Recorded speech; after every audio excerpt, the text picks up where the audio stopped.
हैं स्वामी ओम जी के पास, जो कि लाइव खुद कुछ आप लोगों से रूबरू होना चाहते हैं, अपना बयान देना चाहते हैं, अपने बारे में सफाई देंगे। स्वामी ओम जी। सच्चाई बताऊंगा, सफाई नहीं दूंगा। वो तो सलमान खान को पीट करके बिग बॉस को लात मार करके मैं खुद आया हूँ, मुझे नहीं किसी ने निकाला। सिर्फ ये है कि 23 तारीख को प्रियंका जग्गा को सलमान खान ने कहा था get out from my house.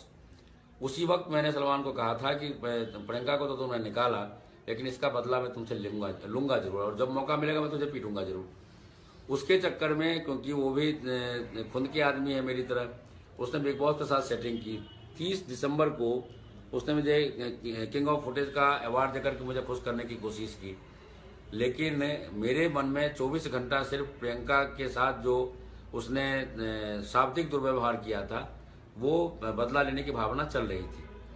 जब मुझे किंग ऑफ फुटेज का अवार्ड देने के बाद जब उसको सिगरेट की पीने की तलब लगी थी, क्योंकि वो चेन स्मोकर है वो, और उसने गेट के पीछे से अपने बॉडीगार्ड शेरा से सिगरेट लिया और शेरा को अंदर लाने की कोशिश की, तो मैंने कहा कि भाई ये तेरा घर नहीं है, ना ये बिग बॉस का घर है। जब तक मैं इस घर में हूँ तो, और जब तक मेरा कब्जा है, तब तक ये घर सिर्फ और सिर्फ मेरा है। इस घर में तुम्हारा रूल नहीं चलेगा, मेरा रूल चलेगा, और शेरा को हम अंदर आने नहीं देंगे। उसके बाद वो सिगरेट पीने लग गया। मैंने कहा ये मेरा घर है, यहाँ का रूल है, तुम स्मोकिंग जोन में जाकर के सिगरेट पियो, सामने स्मोकिंग जोन है, हम यहाँ तुम्हें नहीं पीने देंगे। आप लोगों ने देखा होगा उसके बाद सलमान जो लाइटर जला रहा था सिगरेट के साथ में, उसने बंद कर दी सिगरेट, वहाँ पर उसने जलाया नहीं। जब वो स्मोकिंग जोन वाले जगह में गया तो उसने मुझे आवाज़ दी कि स्वामी ओम जी आपसे कुछ ज़रूरी बात करनी है। मैं तो उसके पीटने के चक्कर में था ही, पहले से 23 दिसंबर को ही मैंने उसको बोल दिया था ये बात। मुझे मौका मिला जब उसने बुलाया, लेकिन उसकी बेवकूफ़ी ये थी कि उसने मुझे जाते ही कहा कि स्वामी ओम जी, आपकी जो ओम जी हिंदू सेना है, उससे बड़ी कई सेनाएं मेरे पास में हैं। फॉर एग्जांपल, मैंने कहा वो कैसे? उसने कहा कि अजहर मसूद जो वहाँ का सबसे बड़ा हिंदुस्तान का दुश्मन बैठा हुआ है, लश्कर ए तैयबा का जो मालिक है, जो प्रेसिडेंट है, वो उसका क्या नाम है, हाफिज सईद, अबू सलेम, दाऊद इब्राहिम, ये लोग सब मेरे दोस्त हैं। ISI का मैं एजेंट हूँ। मैं आपकी हत्या करवा दूंगा या कर दूंगा तो मेरा कुछ बिगड़ेगा नहीं, क्योंकि बॉम्बे केस में हमने 6 को मार दिया और बॉम्बे हाई कोर्ट के जज को 100 करोड़ देकर के, सुप्रीम कोर्ट के जज को 200 करोड़ देकर खरीद करके हमने अपने आप को बरी कर लिया। तो चूंकि मैं देशभक्त हूँ और कानून को मानता हूँ, और मैं खुद PIL लगाता हूँ, लोअर कोर्ट से लेकर सुप्रीम कोर्ट तक मैं खुद आर्गूमेंट करता हूँ, मैं खुद LLB हूँ, तो वो मुझे अच्छा नहीं लगा। और उसके बाद जब उसके बेवकूफ़ी की इंतहा हो गई, जब उसने पहला कस लेकर के धुआं मेरे मुंह पे छोड़ा, तो उस वक्त ये मेरी उंगली जख्मी नहीं थी, ये उंगली मेरी बिल्कुल सही थी। तो पहला तो सन्नाटेदार थप्पड़ उसके गाल पे लगा, कान पे बजाते हुए, इस दाएं हाथ से, दूसरा लगा इस हाथ से, तीसरा लगा मेरा लात उसके पेट में, लड़खड़ा करके वो नीचे गिरा।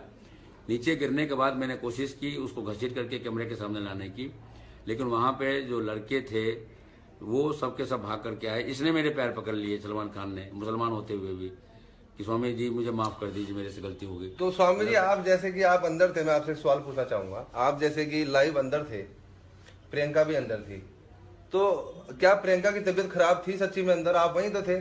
मैं ये समझता हूँ कि प्रियंका की सिर्फ तबीयत खराब नहीं थी, बल्कि प्रियंका की तबीयत खराब की गई थी एक साजिश के तहत, क्योंकि प्रियंका मेरे अलावा प्रियंका को कोई भी नहीं प्यार करता था, और सबको ये पता था कि स्वामी ओम जी और प्रियंका ही फाइनल लिस्ट में जाएंगे। तो स्वामी जी, क्या एक बीमार आदमी टास्क कर सकता है? सुनिए, प्रियंका बीमार नहीं, बल्कि प्रियंका को बीमार किया गया था। उसके खाने में कुछ ऐसी चीज मिलाई गई थी उन दुष्टों द्वारा, और वो भी भले ही प्रियंका किसी वजह से वो नहीं बोल रही है, लेकिन मुझे लगता है कि बिग बॉस उस साजिश में शामिल थे। और वो तो शामिल हो या ना हो, लेकिन वहाँ जो लड़के लड़कियां हैं, मनु, मनवीर, लोपा, नितिभा, इन लोगों ने प्रियंका के जाने के बाद भी कहा था कि बीमार तो हमने किया था, मेरी बात हुई थी, और हमारी तो पूरी कोशिश थी कि प्रियंका यहीं पर मर जाए। लेकिन परमात्मा की कृपा है, प्रियंका की माता जी उनके पिता देवता स्वरूप में रहे, जिनको राष्ट्रपति अवार्ड मिला, तो वो जो अच्छे संस्कार थे प्रियंका के, जो तपस्या थी, वो रोज मेरे साथ बैठ करके प्रार्थना करती थी, पूजा करती थी प्रियंका। वो उन प्रार्थनाओं ने प्रियंका को बचाया, क्योंकि लिखा है जाको राखे साइया मार सके ना कोई। हाँ, इतना जरूर है कि सब चाहते थे कि प्रियंका मर जाए। प्रियंका की हालत बहुत सीरियस हो गई थी। मेरे चिल्लाने पर डॉक्टर आते थे वहां। स्वामी जी गालियां तो इस हिसाब से सबने ही दी है वहाँ, गालियों में तो आपको क्या लगता है? ये मैं आपको एक चीज बताऊं कि प्रियंका को भले ही सलमान खान एंड गैंग से डर लगता हो, लेकिन मुझे डर नहीं लगता। नहीं स्वामी जी, जैसे गाली बानी है, लोपा है, ये सब इन्होंने भी गालियां दी हैं, खूब गालियां दी हैं। इनका काम ही यही है। आप मुझे कहते हुए कोई दुख नहीं है। आप ये देखिए कि बानी का फोटो आप नेट पे देखेंगे, नेकेड फोटो मिलेंगे उसके, प्योरली नेकेड। तो क्या नेकेड रहने वाली लड़की, जो ना तो फिल्म हीरोइन है ना वो सनी लियोनी है, तो वो अपना नेकेड फोटो किसको दिखा रही है? जबकि उसका किसी से इंटरनली एक एंगेजमेंट हो चुका है।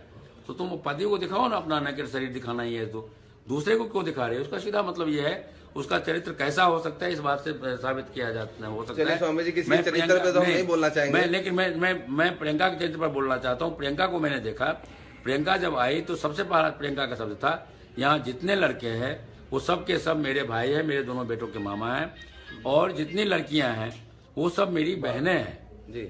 और वो सिर्फ उसने कहा नहीं, आप ये देखिए, जब वाइल्ड कार्ड में प्रियंका आई थी तो जो डोम वाला टास्क था उसमें तो स्वामी जी आपको क्या लगता है, जो सलमान खान जी ने टीवी के ऊपर लाइव सबके आगे बोला गया कि अगर ये लाइव कलर पे काम करेंगी तो मैं नहीं करूंगा, तो इसको आप किस नजरिए से देखते हैं? धमकी के नजरिए से देखते हैं, किस नजरिए से देखते हैं आप? ये धमकी तो है ही, लेकिन उसका धमकी हमने खत्म कर दिया, इसीलिए क्योंकि ये धमकी उसने स्क्रीन पे भले ही मेरे लिए नहीं कहा, लेकिन लोगों को कहा कि स्वामी जी को यदि कोई फिल्म देगा तो हम उसका बहुत बुरा हाल कर देंगे। असर उल्टा हो गया। मेरे पास में हॉलीवुड, बॉलीवुड, रीजनल फिल्म की लाइन लग गई है। तो सलमान खान अब जीरो हो चुका है, उसको जो और फिल्में मिलने वाली थी। परसों भी स्वामी जी अगर आपने देखा हो तो बानी और लोपा को आपस में मिलाने के लिए ये धमकी दी गई कि आफ्टर पार्टी करनी है ना तो आप लोग ठीक से रहिए, वरना आपका क्या विचार है कि ये धमकियां देके काम करा रहे हैं? मुझे इसको बोलने में कोई दिक्कत नहीं है। मैं ये कहना चाहता हूँ, जो मैं चैनलों पे भी बोल चुका हूँ, हो सकता है आपको बुरा लगे, लेकिन सच्चाई ये है कि बानी का सलमान खान के साथ में बहुत पुराना रिलेशन है। आप ये देखिए 30 दिसंबर को जब सलमान खान मेरे से मिलने आया था तो बानी के बगल में बैठा था जी। उसका लड़कियां तो और भी थी, लोपा थी, नीति। स्वामी जी आपका परसों का क्या प्लान है? परसों मैं निश्चित रूप से सलमान खान को जोधपुर में पीटूंगा जी। उसके बाद जेल में भेजूंगा। कितने बंदे जा रहे हैं आपके साथ? आपके कितने बंदों के लोग हैं आपके? अब उसके बारे में मैं अभी खुलासा नहीं कर सकता जी। क्योंकि हमारा मतलब आपकी संस्था आपके साथ पूरा इंडिया साथ है, आपके पूरा वर्ल्ड मेरे साथ है। आज की स्थिति यह है कि 40 करोड़ लोग जी मेरे भक्त हैं जी, जो ईट से ईट उनको बजाएंगे जी।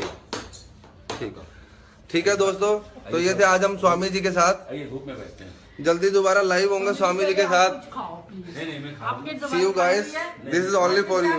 नाश्ता में बताओ। मैंने नाश्ता में खाया है, मुझे परोठा। Bye everyone.